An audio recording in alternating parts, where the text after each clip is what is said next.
Hey everybody, Jeff Rivett here, Portfolio Manager with Cree Capital Management Group at National Bank Financial. Hope everybody had an awesome September. Here with my October update. So I must say, sometimes it's good to be wrong. In my last update in September, I made the call that the market had seen its top for the year, and September proved me wrong. Our portfolios, our balance model, I will say, was up about 2% for the month of September, in line with the average balance fund in Canada, which is up about the same.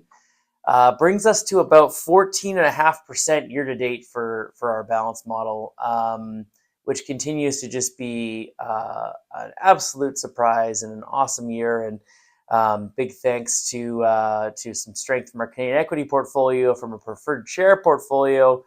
There's parts of our portfolio that haven't even gone up yet that we're still waiting on. So don't want to get too excited before the end of the year.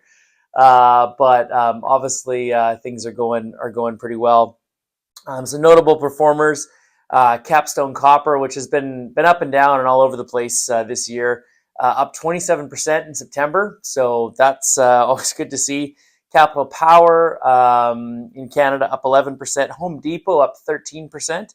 And emerging markets was a nice move. There's a stimulus plan out of China announced in September, cutting rates, loosening the purse strings on banks to lend. So we saw our emerging markets exchange traded fund that we own by Vanguard up about 13% for the year. For the month of September. Not a lot of negatives. BCE in Canada was our biggest loser, down 4%. But that's certainly something we can handle. And like I said, we haven't even really seen much move or seen big moves this year from the bond space. And with interest rates now starting to get cut back, that is a place that we do expect to see some significant moves. It's a place that we're positioned with our long-term bonds in our portfolio to be able to take advantage of rate cuts to come. And so we do expect to see that part of the portfolio start to rally as well. And if not the end of this year, then hopefully that'll help lead us through 2025, which is just around the corner. Not a lot of sort of major changes coming this month from my end. We are looking at potentially trying to find a way to sort of get invested in some of the more, high-flying areas of the market that have been leading and doing really well, but trying to figure out a way to do that more safely. We've done some auto-callable notes in the past on the Canadian banks. I'm looking into if that's something we could do maybe on some of the more growth stocks that I think have some room to run.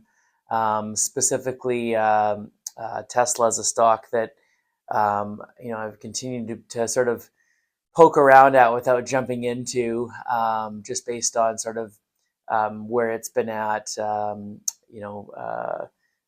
price being not having kept up with a lot of the other tech names, and sort of that space being prime with the development of self-driving coming around the corner, and that becoming bigger and bigger, and also some of the robo taxi projects, which seem far-fetched and maybe in the future, but I don't think they're as far away as we might think. So looking at that, looking at Meta as well, looking at a lot of companies we've owned in the past and had some stories with, but I've been looking at that space in particular.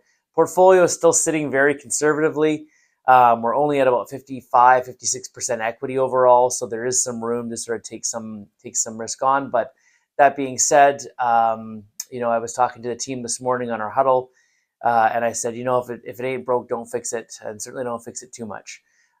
So happy with the performance year to date. I'm going to continue to be watching all month of October, and hopefully I can come back with my November update, feeling just as upbeat and positive. Until then, enjoy the summer or the summer weather and the sunshine while we can.